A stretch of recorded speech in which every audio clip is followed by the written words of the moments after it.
Vamos lá, hoje eu vou estar retomando uma série que eu já preguei há uns 3 anos atrás, mais ou menos, na igreja, sobre ansiedade e paternidade. O tema que eu vou dar é como vencer a ansiedade. Essa série é maravilhosa, ela é baseada nas palestras do pastor e psicóloga César Conaglian, lá do Paraná, que abençoou muito a minha vida no momento que eu estava precisando, e aquilo me encorajou a compartilhar. Aquilo que foi bom para mim, eu gostaria de compartilhar com os irmãos nessa noite. Amém? O versículo que nós vamos ler está lá em Filipenses, capítulo 4.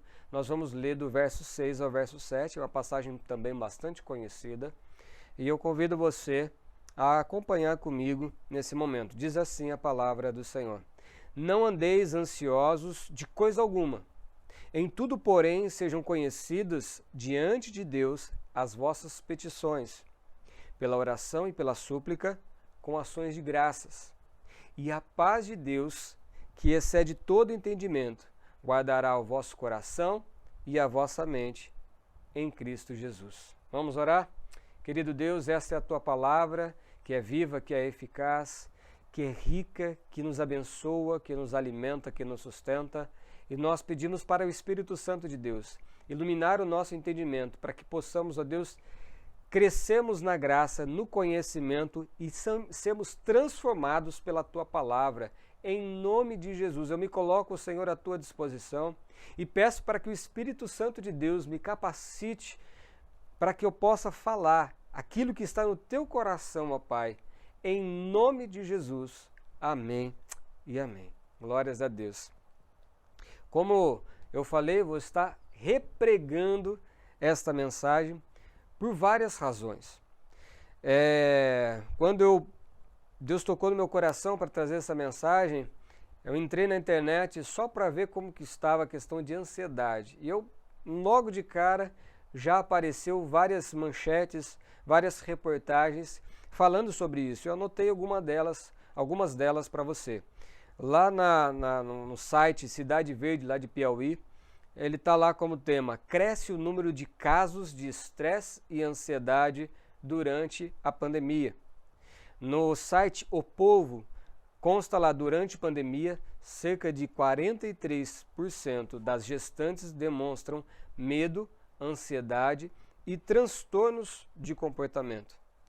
Na Universidade do Canadá, diz assim que a ansiedade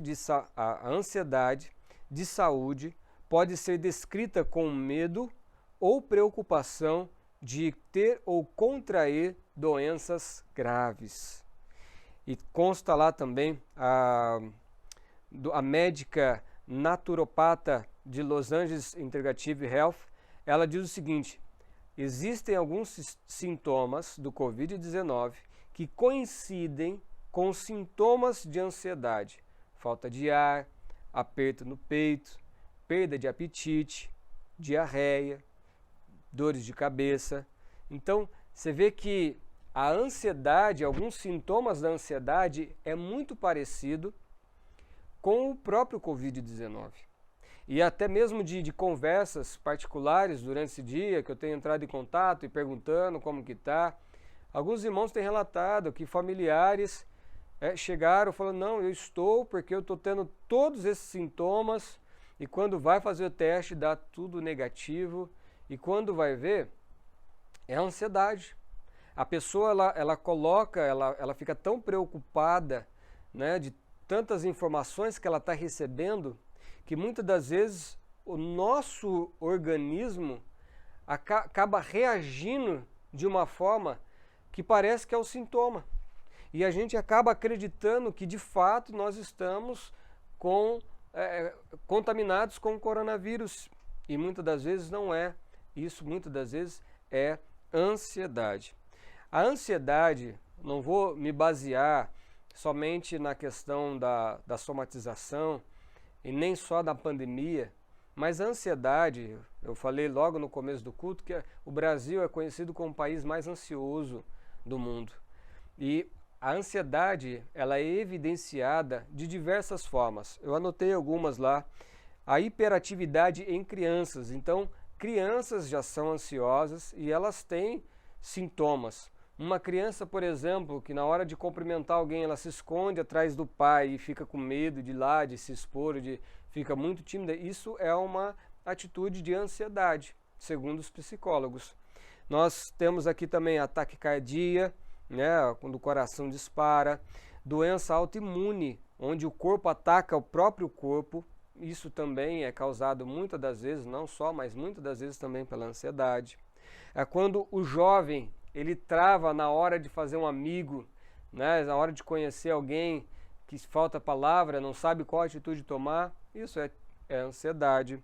A afetividade em excesso, crise de pânico, que está cada vez mais comum, ciúmes, medo, compulsão por compra, compulsão por comida, compulsão por às vezes por alguma pessoa, excessos, coisas repetitivas, a irritação, a pessoa fica estressada, irritada, tudo ela quer já brigar, ela já perde a paciência.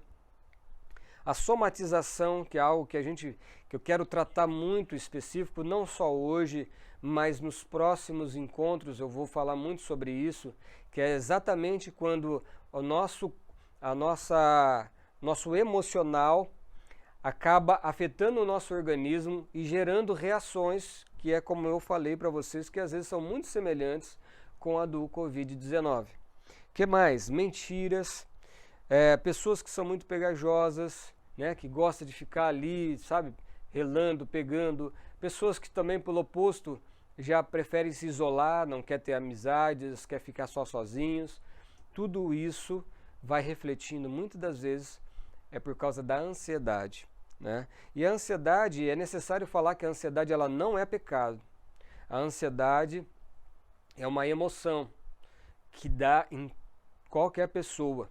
A gente vai ver em várias passagens bíblicas onde o próprio Jesus ele vai falar para não andeis ansiosos. Nessa palavra aqui que nós lemos hoje, Paulo ele vai falar para não andeis ansiosos. Pedro vai falar lançai-vos sobre ele toda a vossa ansiedade. Então, a ansiedade por si só ela não é pecado. Porém, se a ansiedade não for controlada, ela pode sim gerar um pecado. É uma porta ali para o pecado. Agora, quando que surge a ansiedade? Em Gênesis 1 a gente vai ver quando Deus ele fez o homem. Em Gênesis 2 é quando Deus fez a mulher. Em Gênesis 3 a gente sabe ali que Deus tinha dado uma ordem para Adão e Eva que eles poderiam comer livremente das árvores do jardim, só que eles não poderiam comer da árvore do fruto do conhecimento do bem e do mal. Porque se eles comessem, eles morreriam. E a gente sabe muito bem que Adão e Eva, ao serem enganados pela serpente e ter dado brecha, acabam pecando, comendo daquele fruto. E naquele momento, meus irmãos, ali nasce a ansiedade. Como assim, pastor? Nunca ouvi falar disso, não, né? Por que que nasce a ansiedade? O relacionamento de Adão com Deus, Adão e Eva com Deus, era como se fosse um relacionamento de um filho para com o pai e de um pai para com o filho. A palavra de Deus diz que Deus, todas as tardes, ele vinha para conversar com Adão e com Eva, na viração do dia. Se você for ler lá na genealogia de Jesus, Lucas, acho que é capítulo 3, verso 38, ele vai estar falando da genealogia de Jesus até chegar lá de Enos, Sete e Adão e este filho de Deus. Ou seja, na própria palavra de Deus, reconhece Adão como sendo um filho de Deus. Porém, quando Adão ele desobedece a Deus, ele peca contra Deus, ele está rompendo o relacionamento dele com o Pai. Ele está rompendo o relacionamento dele com o próprio Deus. E aí você vai ver uma certa consequência nesse ato. O que acontece com Adão naquele momento? Quando Adão ele percebe que ele pecou, né, e nesse momento ele tem o discernimento do bem e do mal, ele vê que ele está nu, ele e Eva, E para tentar esconder isso daí, eles pegam, eles vão como se estivesse colocando, costurar, né, folhas de figueira para tampar a sua nudez. Então, a primeira atitude que eles têm é de tampar a nudez deles. Então Adão vai lá, tampa a sua, tampa de Eva, e dessa forma é como se ele estivesse enganando a si mesmo, falou, olha, eu não estou vendo mais a minha nudez, que eu estou coberta, não estou mais vendo a nudez de Eva, porque ela está coberta. Quando Deus olhar, ele não vai perceber isso em mim também, porque eu estou coberto. Porém, quando ele ouve os passos do Senhor, Adão, pela primeira vez, ele tem medo. Medo de Deus, medo do seu próprio pai. E ele se esconde atrás do arbusto. Veja que primeiro ele se esconde, né? Esconde a sua nudez, tampa a sua nudez com folhas de figueira. Depois ele vai lá e se esconde atrás de um arbusto para também tampar e para não deixar que Deus o visse. Isso é uma repetição, isso é como se fosse uma compulsão de querer se esconder a verdade. E quando mostra o medo, o que é o medo? O medo, ele é reflexo, ele é uma consequência da ansiedade. Porque até então eles não tinham que ter isso.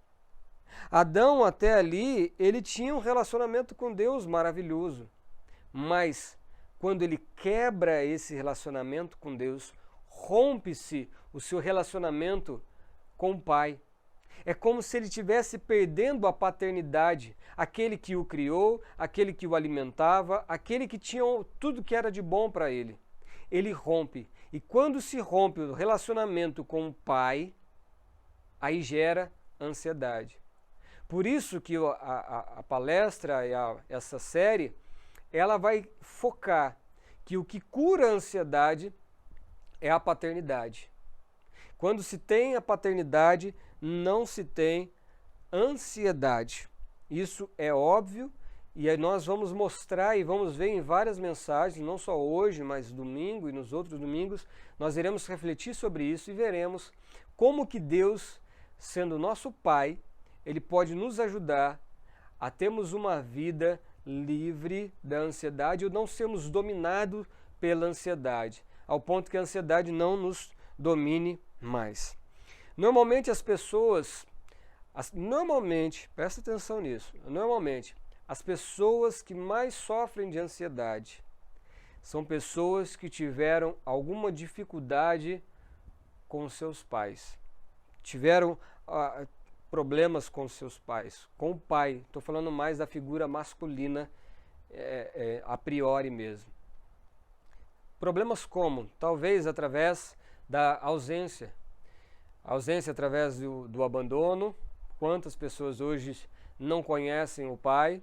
Ou perderam o pai quando eram novos, né? Às vezes o pai faleceu, às vezes o pai largou a mãe, né? Ausência física. Às vezes pode ser ausência de atenção. Às vezes era um pai que trabalhava muito, que ficava fora, ou mesmo quando estava em casa não ligava para os filhos. Às vezes é ausência de carinho, né? O pai não dava aquele carinho, não tinha aquele afeto com o filho. Às vezes o problema com o pai, na parte que o pai era muito autoritário, era muito exigente, era muito bruto. Ou o pai às vezes era irresponsável, não era aquele pai prudente, não era aquele pai, era um pai que talvez bebia, às vezes era um pai violento, era um pai que sabe, não era uma pessoa responsável, não era um exemplo, não era um referencial para os seus filhos. Às vezes o pai era uma figura paterna, mas omissa, né, nas suas responsabilidades, nas suas atitudes. E às vezes, talvez você fale assim, eu não tenho nenhum problema com meu pai. Mas tem coisas que acontecem na nossa infância que gera certas lacunas dentro de nós, que muitas das vezes a gente mesmo não consegue entender. Às vezes a gente nem sabe.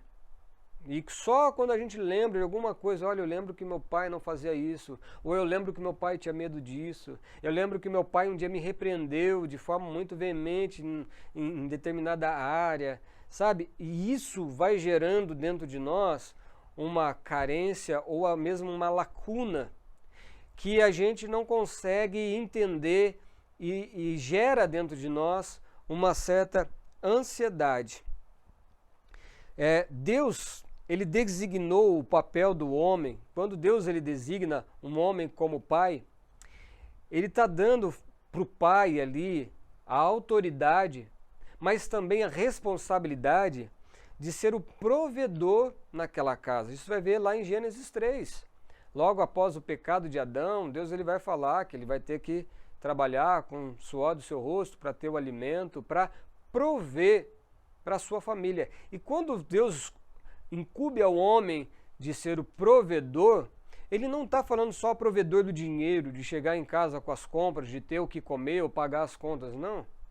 É provedor também na parte de atenção, provedor na parte da palavra, provedor na parte da conversa, provedor na parte dos limites. Olha, isso você faz, isso não pode fazer, até aqui pode ou não pode. Provedor no tempo, de ter tempo, de prover tempo com a família, de ter tempo, sabe, junto com eles. Essa responsabilidade dada aos pais. E quando um homem ele é omisso nas suas responsabilidades, no que cabe ao pai, isso é um pecado muito grave, porque ele está ferindo a imagem do próprio Deus.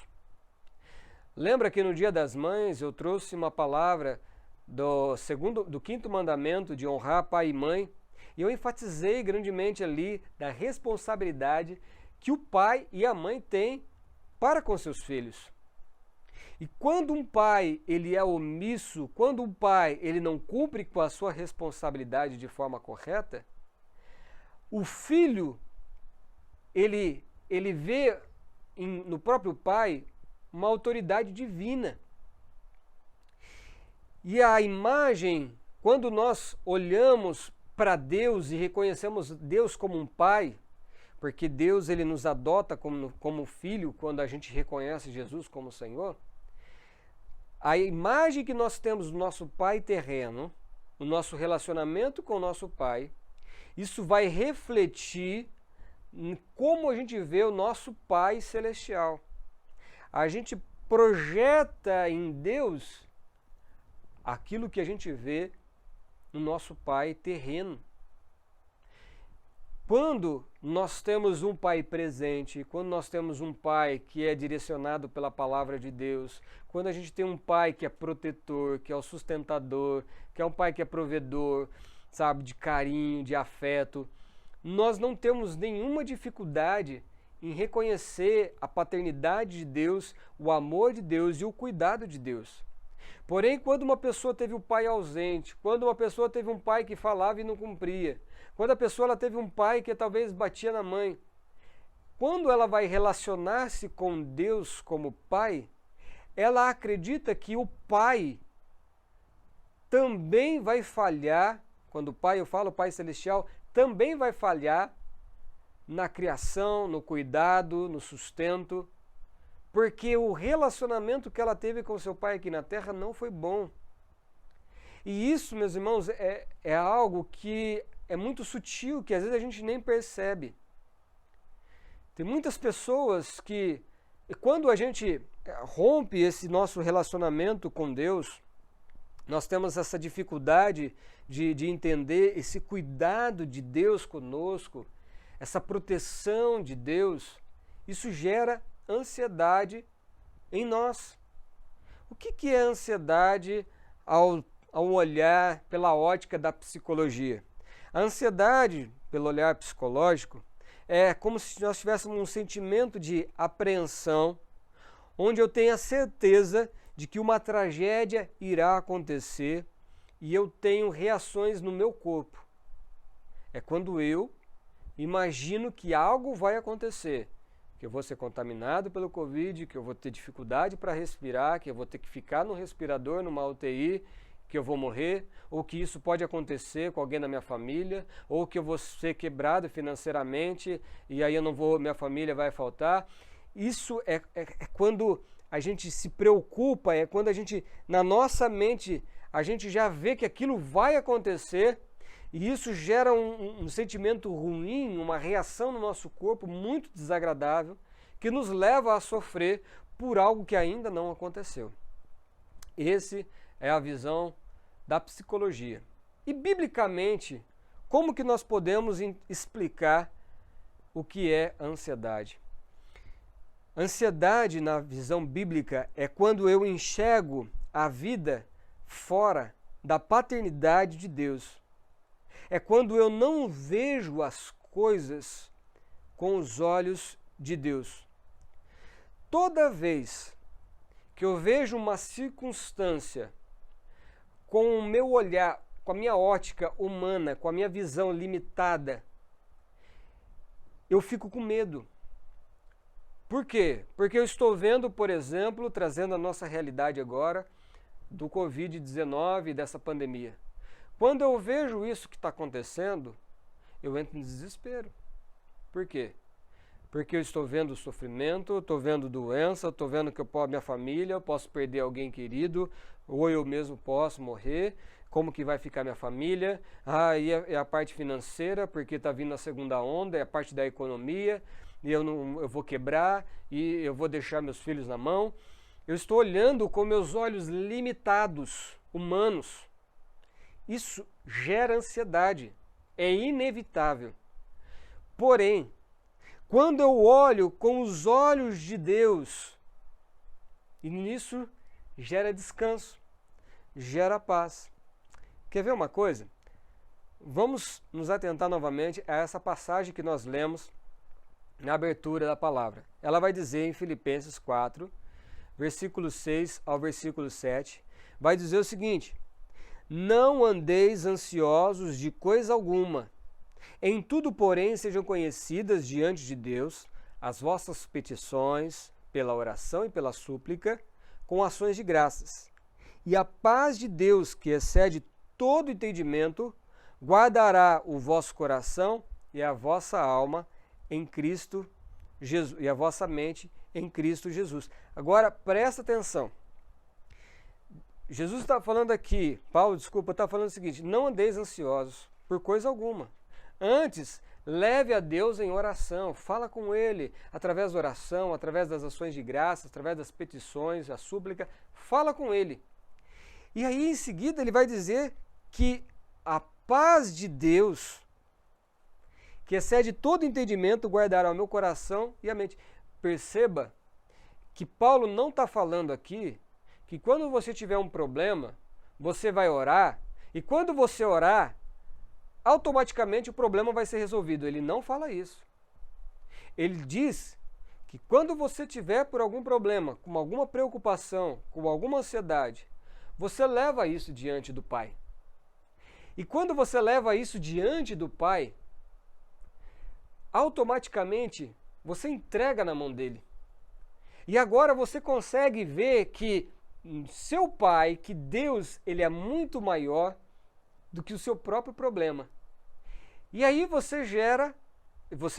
a paz de Deus vem e guarda a nossa mente e o nosso coração. Veja que a circunstância é a mesma. A circunstância não mudou.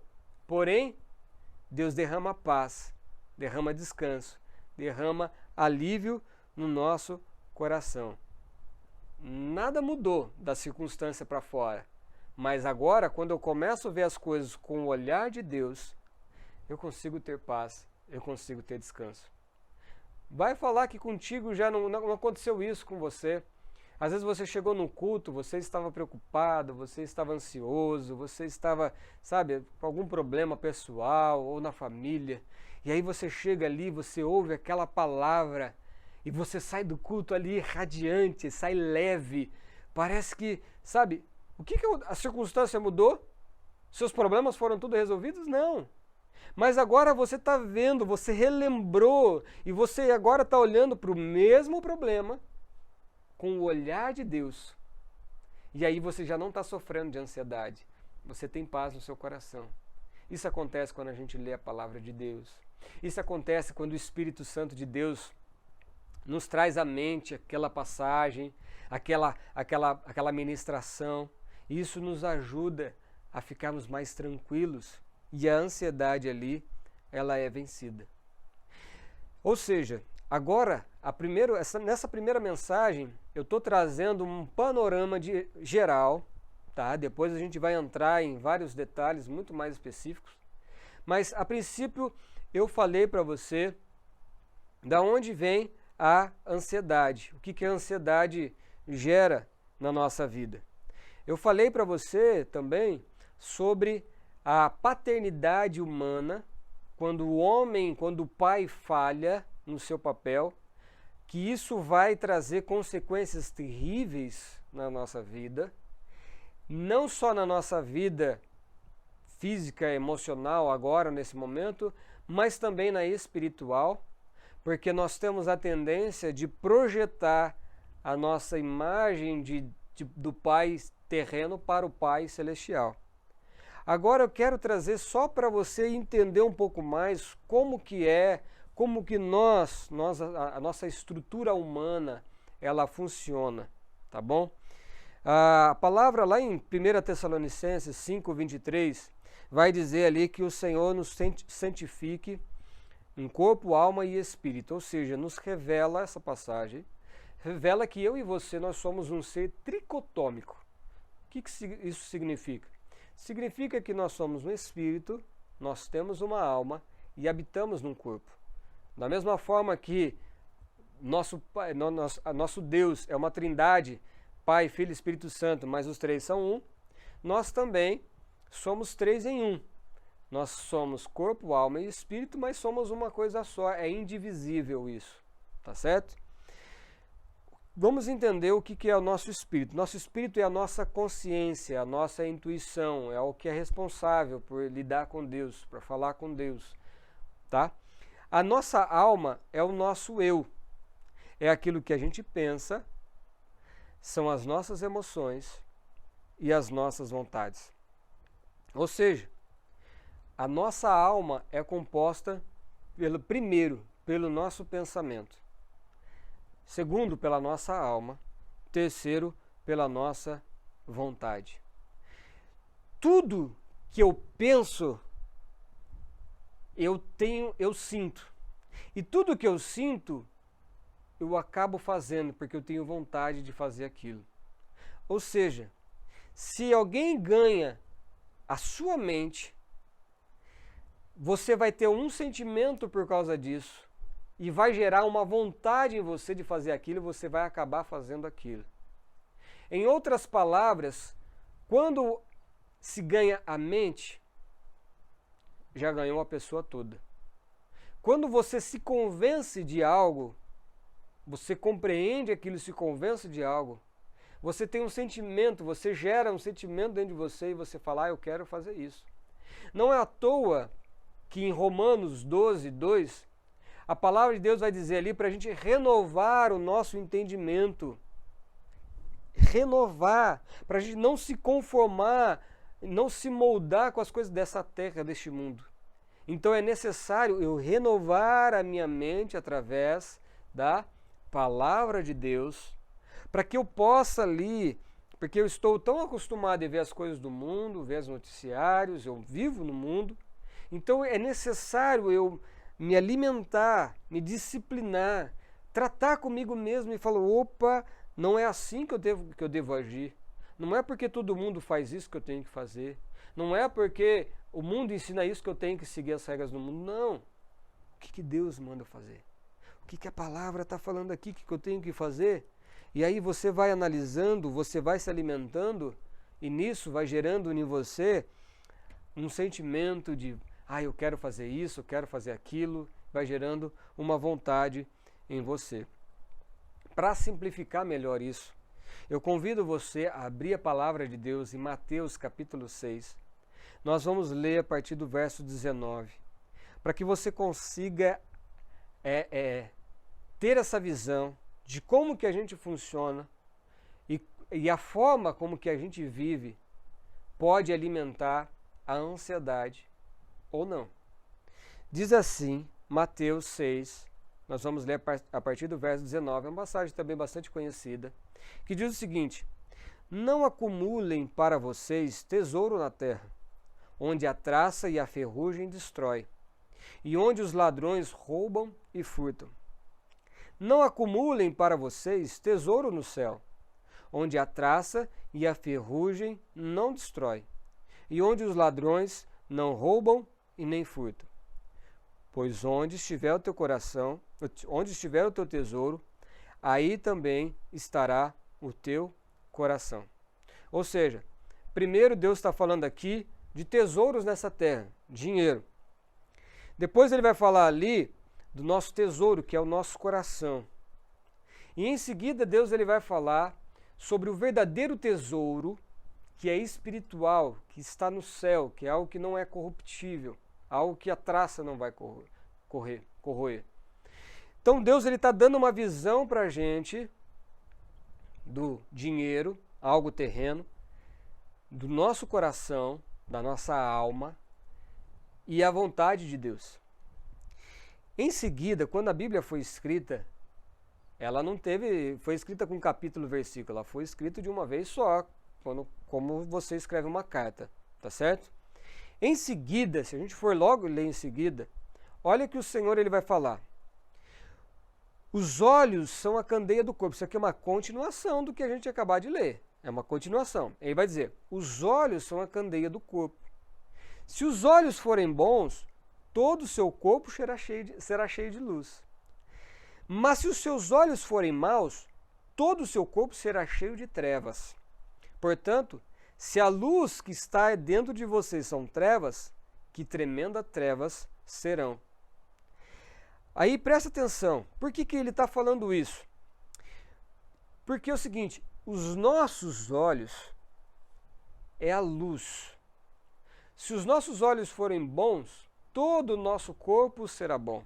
Mas se os nossos olhos forem maus, todo o nosso corpo será mau. Por quê? Porque os olhos é a candeia do corpo. Já ouviu aquele ditado que os olhos é a janela da alma? É mais ou menos isso que o Senhor está querendo dizer. Quando eu olho para o dinheiro, por que Jesus ele fala ali do dinheiro? Porque em via de regra, o que traz a sensação de segurança para nós é justamente o dinheiro. Quando uma pessoa ela tem dinheiro, muito dinheiro, ela acha que ela está protegida, que o dinheiro dela vai resolver todo e qualquer problema, o que a gente sabe que é uma grande mentira. Mas o dinheiro, querendo ou não, ele traz uma certa segurança para nós. Se eu tiver dinheiro no bolso, eu tenho como pagar minhas contas. Se tiver dinheiro no bolso, eu tenho o que comer. Se tiver dinheiro no bolso, se eu passar mal, eu tenho como pagar um bom médico. Então passa essa falsa sensação. E para que você possa entender como que a nossa alma, a nossa mente, lembra que se ganhar a mente, gera em nosso sentimento e a gente acaba fazendo aquilo lá. Então como que a gente alimenta a nossa mente? Pelos 5 sentidos: visão, audição, olfato, tato e paladar. Principalmente a visão e a audição. Então tudo aquilo que a gente vê, tudo aquilo que a gente ouve, isso vai alimentar a nossa mente. Quando alimenta a nossa mente, isso vai gerar um sentimento. E esse sentimento vai gerar uma vontade. Por isso que o Senhor está falando o seguinte, lembra lá do dinheiro? Não acumuleis tesouros nessa terra, onde a traça e a ferrugem destrói, e onde os ladrões roubam e furtam.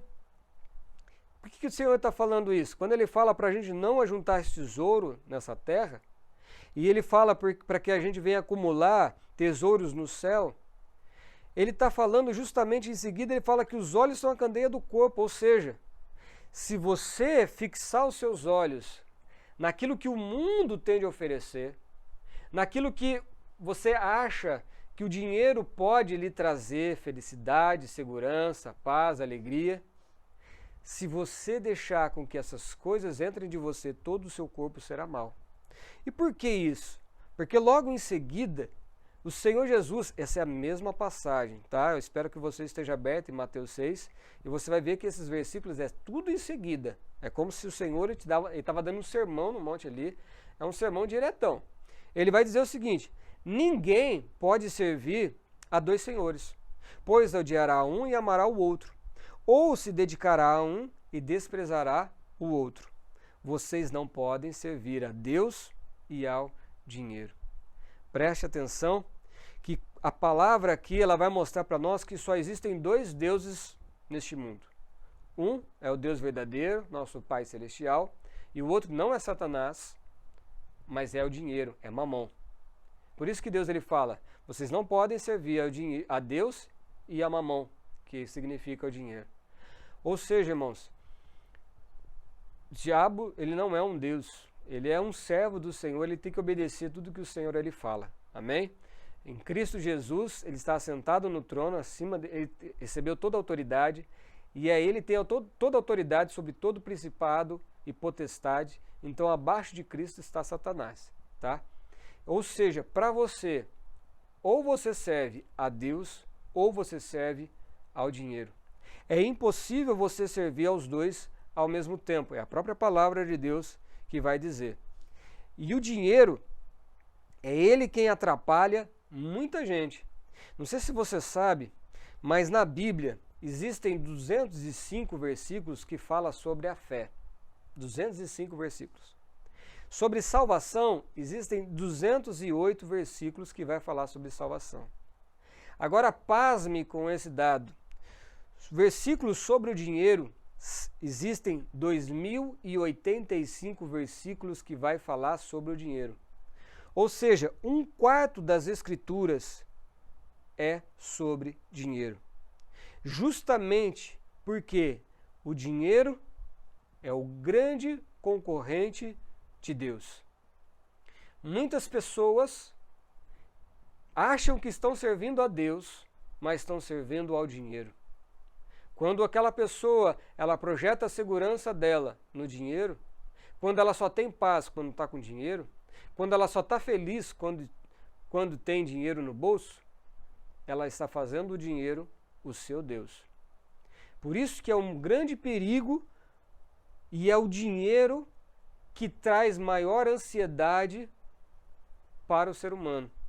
Em Eclesiastes, ela vai dizer que quem multiplica o dinheiro, multiplica preocupação.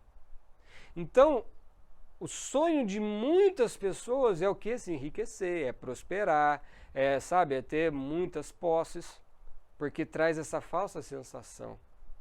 E quem tem quanto mais dinheiro tem, mais preocupação aquela pessoa tem, mais contas vai ter para pagar, mais ansiosa ela vai ter, porque ela vai ter medo de um dia perder todo aquele conforto, de não conseguir manter aquela qualidade de vida, e isso vai gerando cada vez mais ansiedade para aquela pessoa.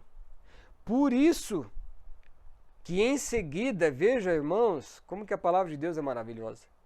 Por isso que em seguida o Senhor ele vai dizer o seguinte: portanto eu lhe digo, não se preocupem com as suas próprias vidas, quanto que irão comer, o que irão de beber, nem com seus próprios corpos, quanto ao que vestir. Não é a vida mais importante do que a comida, e o corpo mais importante do que a roupa? Observem as aves do céu, não semeiam, não colhem, nem armazenam em celeiros, contudo, o Pai Celestial as alimentam. Não tem vocês maior do valor do que as aves? Depois, em seguida, ele vai falar para a gente não se preocupar com as roupas, para a gente observar os lírios do campo. E ele vai dizer ali que o Pai Celestial sabe de tudo o que a gente precisa. Irmãos, presta atenção. A forma como que você está lidando, está dirigindo a sua vida, a forma como que você está se alimentando a sua mente, isso vai gerar paz ou ansiedade na sua vida. Por isso que, por causa dessa pandemia, ela veio trazer um caos emocional na vida de muitas pessoas, porque além de atacar a saúde, que é algo que a gente prioriza na nossa vida, ela está também trazendo grandes preocupações na área econômica. Quais são as reportagens que estão saindo? Que a economia não vai ser mais a mesma, que o Brasil vai quebrar, já estão fechando centenas de lojas, estão demitindo várias pessoas, até quem é funcionário público disseram que vai reduzir o salário. Então, irmãos, todas essas informações, quando você pega ela e olha para esta situação com os olhos humanos, você vai sofrer de ansiedade. Lembra lá que a ansiedade é quando você tem aquele olhar, aquela ótica humana? Mas quando você se volta para Deus e os seus olhos estão em Deus, e você reconhece que você tem um pai que não é igual ao seu pai terreno. O nosso Pai Celestial, o nosso Deus, ele é perfeito. Se o seu pai terreno te traiu, o Pai Celestial ele é fiel e jamais irá te trair. Se o seu pai terreno te abandonou, o nosso Pai Celestial, ele diz que nada pode nos separar do amor de Deus. Se o seu pai não te deu atenção, o nosso Pai Celestial, ele fala que os olhos dele estão em nós. Ele não descansa, ele não dormita. Ele não vacila, o guarda de Israel. O nosso Deus, o nosso Pai, ele é perfeito. Então, quando eu reconheço esse meu Deus como meu Pai, e quando eu tenho no meu dia a dia atitudes, disciplinas espirituais, que é eu poder ter a sabedoria de projetar os meus olhos e abrir os meus ouvidos para aquilo que vem de Deus, ao invés de dar ouvidos para o que o mundo diz, ao invés de deixar ser guiado pelas circunstâncias. Quando eu deixo isso, eu ouço a Deus, eu tenho paz. Eu consigo vencer a ansiedade, a paz que excede todo entendimento, aquela que guarda sua mente e o seu coração. Eu encerro a mensagem de hoje fazendo um apelo a você. Cuidado com o que você está vendo. Cuidado com o que você está assistindo. Cuidado ao que você está dando ouvidos. Irmãos, eu já falei repetidamente, e várias outras pessoas estão falando, cuidado com o que você assiste. Existem certos canais de televisão, existem certos jornais, existem certas informações que está chegando diariamente através do WhatsApp, através das notícias, que são mentiras, que está tentando gerar um caos. Meus irmãos, eu recebi esses dias um vídeo. Na verdade foi o Dr. Osmar Terra que compartilhou numa reportagem que ele compartilhou do prefeito de São Paulo, onde ele vai trazer uma reportagem ali, falando de tantas covas que ele já abriu, né, que eles já abriram, dos caixões que eles já compraram, dos sacos para colocar na pessoa que morreu. Sabe, ele vai trazer ali uma sequência de provisões que a Prefeitura de São Paulo teve. E agora imagina quando você fica ouvindo essas coisas, pronto. É o apocalipse, todo mundo vai morrer, acabou-se o mundo, não tem mais o que fazer. Cuidado com o que você está vendo, com o que você está assistindo. Irmãos, tenha o cuidado de ler a palavra de Deus, de meditar de dia, de noite, para que tudo vá bem. Não deixe de ouvir a mensagem, não deixe de participar das programações que estamos gerando. Olha, gente, só segunda-feira que não vai ter programação à noite. No resto, na terça, na quarta, na quinta, na sexta, no sábado, no domingo, tem todo dia uma programação à noite, e todas as manhãs agora nós temos o devocional. Nós estamos fazendo isso porque nós sabemos que é isso que vai trazer alimento para a sua alma, que vai trazer paz para a sua vida. Mas não adianta nada, é a mesma coisa de um médico receitar o remédio que vai te curar e você decidir não tomar aquele remédio.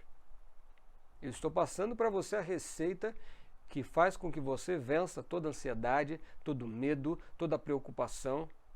Mas se você não tiver uma atitude, se você não fizer a sua parte, você sofrerá com ansiedade e você vai desperdiçar a oportunidade que o Senhor nos oferece, que é uma vida abundante, ainda aqui nessa terra.